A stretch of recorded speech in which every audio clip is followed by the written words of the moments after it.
ನಕ್ಷತ್ರ ಮಂಜು ಮತ್ತೆ ಬೌಂಡ್ರಿ ಕಡೆಗೆ ಚೆಂಡು, ಬ್ಯಾಕ್ ಟು ಬ್ಯಾಕ್ ಬೌಂಡ್ರಿ ಬರ್ತಾ ನೋಡ.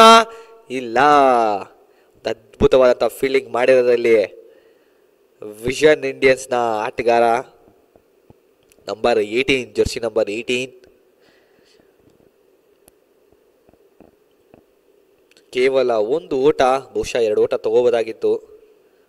ಥರ್ಡ್ ಅಂಪೈರ್ಗೆ ಮನವಿ ಹೋಗಿದೆ ಬೌಂಡ್ರಿ ಚೆಕಿಂಗ್ಗೆ. ನೋಡ ಬೌಂಡ್ರಿ ಆಯ್ತಾ ಅಥವಾ ಲೈನ್ ಏನಾದರೂ ಮಿಸ್ ಮಾಡಿದ್ರ ಅಲ್ಲಿ ಫೀಲ್ಡರ್ ಅಂತ.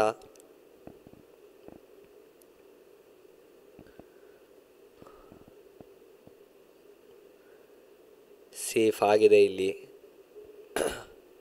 ವಿಜಯ್ ಕ್ಷೇತ್ರ ರಕ್ಷಕ ಅತ್ಯದ್ಭುತವಾದಂಥ ಒಂದು ಕ್ಷೇತ್ರ ರಕ್ಷಣೆ ಮಾಡಿದ್ರು, ಕಾಲಲ್ಲೇ ತಡೆದ್ರು ಬೌಂಡ್ರಿನ.